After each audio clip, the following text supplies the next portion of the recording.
নমস্কাৰ বন্ধু বান্ধৱী সকল বিশেষ এটা কথাৰ কাৰণে আপোনালোকৰ মাজলৈ এনেকৈ আহিছো আৰু কথাটো হৈছে মই যোৱা কালি এটা ভিডিঅ' দিছিলো আৰু সেই ভিডিঅ'টো যিখিনি কথা আপোনালোকৰ মাজত কৈছিলো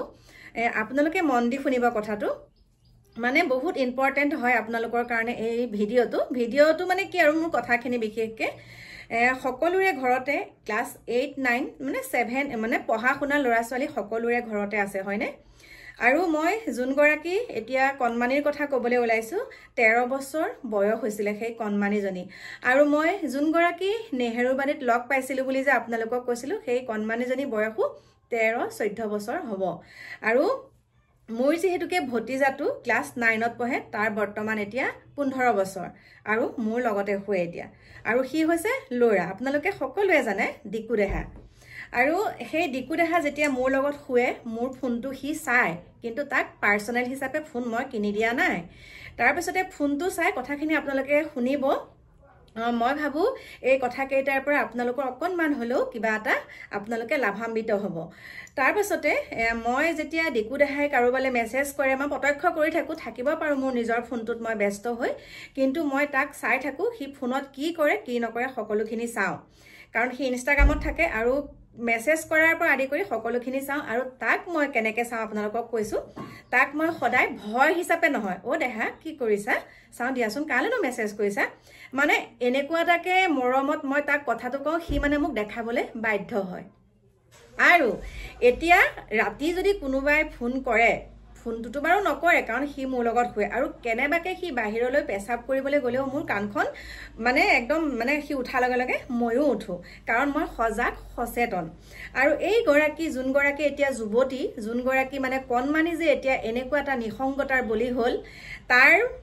পক্ষত মই এতিয়া আপোনালোকক এটা কথা ক'বলৈ ওলাইছো বহুতে ক'ব আপুনি নিউজ চেনেল নেকি কিন্তু মই নিউজ চেনেলৰ কথা কোৱা নাই আমি নিউজত পোৱা কথাখিনি আমাৰো অকনমান ক'বলৈ মন যায় কাৰণ আমি অকনমান সজাগ সচেতন সমাজৰ হৈ পেলাই আৰু ভিডিঅ' যেহেতুকে বনাও আমি তেনেকুৱা ধৰণৰ ভিডিঅ' বনালে আমাক শোভা পায় যেহেতুকে আমি এগৰাকী বয়সীয়াল মহিলা তাৰ পাছতে আৰু লগতে আমি সজাগ সচেতন সমাজ সচেতন দেই সেই কাৰণে আমি কিছুমান কথাত মাত মাতিব লগা হয় এতিয়া সেই ছোৱালীজনীৰ বিষয়ে মই কৈছো তেখেতৰ ভাতৃৰ যিখিনি ভাষ্য শুনা পালো যে মাকৰ লগত শুই আছিলে মা লগত শুই থাকোতে এনেকে মেছেজ কৰে মোক কয় মানে আপোনালোকেতো দেখা পাইছে আৰু সেই ল'ৰাজনৰ যিখিনি কথা যিখিনি তাৰমানে কথাখিনি যেনেকুৱাখিনিকে কৈ আছে আপোনালোকে বাৰু প্ৰত্যক্ষ কৰিছেনে কৰবাত নহয় কৰবাত মোৰ মনৰ কথা কৈছো ল'ৰাজনো তাত জড়িত আছে নেকি মানে ছোৱালী গৰাকীৰ ককায়েকো জড়িত আছে নেকি বাৰু কাৰণ তেওঁ যদি গমে পাইছিলে যে তেওঁ ভগ্নী সেই মানুহজনে মানে যোনজন ড্ৰাইভাৰ তেখেতৰ ভগ্নীক স্কুললৈ অনা নিয়া কৰে সেই তেতিয়া মেছেজ দিয়াখিনিও গম পাইছিলে তাৰপিছত তেওঁ খঙত কথা ক'ব নালাগে মাতি আনি পেলাই যে দাদা এইটো আপুনি ভাল কাম কৰা নাই সকলো কথা যে খঙেৰে গোটেইখিনি পৰিশোধ কৰিব পাৰি সেইটো নহয় খং নকৰাকে মানুহক ভালকে প্ৰথম বুজাব লাগে যে দাদা এইটো ভুল কৰিছে ভন্টিয়ে মোক এনেকে কৈছে কথাখিনি গ'ল আৰু যদি তাকেই নকৰি পেলাই যদি তুমি ভন্টিকে ভালকে ক'লাহেঁতেন কথাটো আৰু কিছুমান ল'ৰা ছোৱালীয়ে কি কৰে মাক দেউতাকলে ভয় কৰি কিছুমান কথা নকয় আপোনালোকক মই আগতেও তেনেকুৱা ভিডিঅ' দিছো যে আপোনালোকে সদায় ল'ৰা ছোৱালীৰ লগত বন্ধুত্বপূৰ্ণ সম্পৰ্কটো ৰাখিব খোৱা সময়ত খোৱা শাসন কৰিব কিন্তু এনেকুৱাও শাসন নহয় যে সেই ছোৱালী গৰাকী বা সেই ল'ৰাজন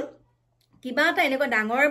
বিপদ হৈ আছে মানে মনত প্ৰকাশ কৰিব পৰা নাই আপোনাক ভয় লাগি আছে কম আকৌ মায়ে কিবা ক'ব কম দেউতাই আকৌ কিবা ক'ব গতিকে আপোনালোকে সদায় আপোনাৰ নিজৰ সন্তান ল'ৰাই হওক বা ছোৱালীয়ে হওক আপোনালোকে এনেকুৱা এটা সম্পৰ্ক গঢ়ি ৰাখিব যাতে তেওঁলোকে কিবা এটা প্ৰব্লেম পোৱাৰ লগে লগে আপোনালোকৰ আগত প্ৰকাশ কৰিব পাৰে আৰু যেতিয়া আপোনালোকৰ আগত প্ৰকাশ কৰিব তেতিয়া এনেকুৱা ধৰণৰ ঘটনাবিলাক কেতিয়াও নহয় আজি চাওক সেই যুৱতী গৰাকী ছোৱালীজনীয়ে কণমানিজনী কথা কৈছো মাতৃৰ লগত যেতিয়া শুই আছিলে মাতৃৰ লগত শুই থাকোতে ফোন আহি পেলাই ফোনত কথা পাতি ৰাতি 3টা বজাত তেওঁ প্ৰেমিকাৰ লগত ওলাই যাবলৈ কেনেকৈ পালে মাতৃয়েনো ইমানখিনিও গম নাপায়নে তেওঁ কেনেকুৱাকৈ থাকিব লাগিছিলে এগৰাকী যুৱতী তেওঁৰ লগত শুই থকাৰ অৱস্থাত ওলাই গুচি গৈছে গতিকে সমান্তৰালভাৱে দুইজনেই বদমাছ দুইজনেই কিন্তু এতিয়া যিখিনি ভাষ্য প্ৰদান কৰিছে যে ড্ৰাইভাৰজনে এনেকুৱা কৰিলে, ড্ৰাইভাৰজনে তেনেকুৱা কৰিলে, যদি ইমানখিনি গম পাইছিলে ঘৰৰ মানুহে, তেতিয়া তেওঁলোককতো গাড়ীখনো চেঞ্জ কৰি দিব পাৰিলেহেঁতেন বা সেইখন গাড়ীত যাব নালাগে। তেওঁলোকৰ ককায়েক আছে, ককায়েকেও অনা নিয়া কৰিব পাৰিলেহেঁতেন, বা মাতৃগৰাকীও যিমান যিয়ে নহওক সুৰক্ষাৰ কাৰণে নিজৰ জীয়াৰীৰ ইমানখিনি কথা যদি দাবী ধমকি দিয়ে আছিলে, তেতিয়াতো মাতৃগৰাকী হ'লেও তেওঁৰ লগত যাব পাৰিলেহেঁতেন। কিন্তু মোৰ মনৰ কথাখিনি কৈছোঁ। আৰু আপোনালোকক শেষত এটা কথাই কওঁ, মই কোনো নিউজ চেনেল নহয়, যিখিনি পাওঁ তাকেই কওঁ। মনৰ কিছুমান ভাৱ, মানে মনৰ কিছুমান কথা আপোনালোককো প্ৰকাশ কৰিবলৈ থাকে মোৰ, সেইকাৰণে মই এনেকৈ ভিডিঅ'টো বনাই কৈছোঁ। কিন্তু সকলোকে আকৌ এটা কথা কৈছোঁ, সদায় আপোনাৰ কণমানিজনীক বা আপোনাৰ সন্তান ল'ৰাই হওক বা ছোৱালীয়ে হওক, সদায় বন্ধুত্বপূৰ্ণ বন্ধুত্ব হৈ থাকিবলৈ বিচাৰিব। তেতিয়া কৰবাত কিবা এটা হ'লেও মানে আপোনালোকক একদম আহি ক'বহে যে মা মোৰ লগত এইটো হৈছে, মা মোৰ লগত এইটো হৈছে। কাৰণ মই এতিয়া মোৰ ভতিজাটো মোৰ নিজৰ সন্তান বুলি সকলোৱে কয়, হয় মই তাক নিজৰ সন্তানৰ দৰে মানে ৰাখোঁ, আৰু মোৰ লগতে সি ৰাতিও শুৱে, থাকেই মোৰ লগত। এতিয়া পৰীক্ষালৈ গ'ল বাৰু, কিন্তু মই তাক এনেকুৱাকৈ সি মোৰ মোবাইলটো চাই থাকিলেও মই সকলোখিনি তাক চাই থাকোঁ, সকলোখিনি কথা সি মোৰ লগত শ্বেয়াৰ কৰে। তেতিয়া আমাৰ একো নহয়, লোক থাক একো নাইকিয়া। গতিকে আপোনালোকেও তেনেকুৱা এটা সম্পৰ্ক গঢ়ি ল'ব ল'ৰা ছোৱালীৰ লগত, তেতিয়া এইটো বিপথে পৰিচালিত নহয়। আপোনালোকে মোবাইল ফোনটো যেতিয়া ইউজ কৰে, তেতিয়া আপোনালোকে চাব যে মাজনী কি কৰিছা চাওঁ, বা বাবু কি কৰিছা চাওঁ, আপোনালোকে চাবচোন। তেতিয়া সকলোখিনি আপোনালোকে গম পাব যে কিহত ব্যস্ত আছে ল'ৰাটোৱে, কি কৰিছে। কিন্তু এনেকুৱা কিছুমান গাৰ্জেনটো দেখোঁ, ল'ৰাটোৱে ফোনটো লৈ আছে নহয়, কি কৰিছে কি নকৰিছে সেইখিনি বাদ, আৰু নিজৰ কামত ব্যস্ত, নিজক লৈ ব্যস্ত, আৰু ল'ৰা ছোৱালী যি কৰে মোবাইলত যি কৰি আছে কৰিছে। কিন্তু আমি সেইটো নহয়, আমি সেইটো চাব লাগিব। যিমানেই গাৰ্জেন যিমানেই গাৰ্জেন সজাগ সচেতন নহয়, সিমানেই কিন্তু এনেকুৱা ঘটনাবিলাক হৈ থাকিব। বাকী কি ক'ম, আৰু এই ক্ষেত্ৰটোত মই এটা কথাই কৈছোঁ, আপোনালোকে লাহে ধীৰে হ'লেও গম পাব, পুলিচৰ তদন্তৰ শেষত ওলাবগৈ যে এই যোনজনী কণমানি যে এতিয়া মৃত্যুৰ মুখত পৰিল বা ড্ৰাইভাৰজনো পৰিলে, ইয়াৰ লগত কিন্তু ক'ৰবাত নহয় ক'ৰবাত তেওঁলোকৰ ঘৰৰ মানুহ, কণমানিজনী ঘৰৰ মানুহ জড়িত আছে। মোৰ ফালৰ পৰা কৈছোঁ আছে। আৰু শেষত এটা কথাই কওঁ, এই 2025 চন আহিলে, এই 25 চনটোত যাতে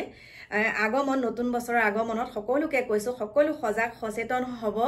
আগতে যদি কিবা এটা ভুলো কৰিছিলে, এইবাৰ পৰা এই বছৰটোৰ পৰা আপোনালোকে এটা সংকল্প লওক যে সদায় আমি ভালে কুশলে থাকিম, সদায় আমি ইজনে সিজনক সহায় কৰিম বিপদত, সেইখিনি লওক। আৰু ময়ো আপোনালোকক আজি এটা কথা দিছোঁ, সংকল্প লৈছোঁ,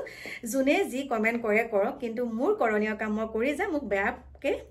বেয়াকে কমেণ্ট কৰা সকলোকো বহুত বহুত ধন্যবাদ জনাইছোঁ। আৰু তোমালোকে বেয়া পাই নাথাকিবা, বহুত কিবা কিবি ক'লোঁ, খঙত কৈ দিওঁ ন, কিন্তু এতিয়াৰ পৰা এটা সংকল্প লৈছোঁ, থাকিমনো কেইদিন এই পৃথিৱীৰ, এতিয়া নতুন বছৰ সোমাইছে, কিন্তু আমাৰ আয়ুস কমি গৈ আছে, আমি আকৌ মৃত্যু পথলৈ গৈ আছোঁ, হয়নে নহয়? সেইকাৰণে সকলো ভালে কুশলে থাকিব।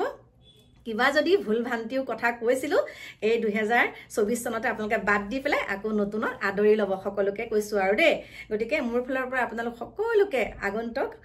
ইংৰাজী নৱবৰ্ষৰ শুভেচ্ছা জনাইছোঁ। এতিয়া আহিছোঁ, লগ পাই আছোঁ আপোনালোকক অকণমান দেৰিকৈ নতুন এটা ভিডিঅ'ৰ সৈতে। এতিয়া বাই বাই।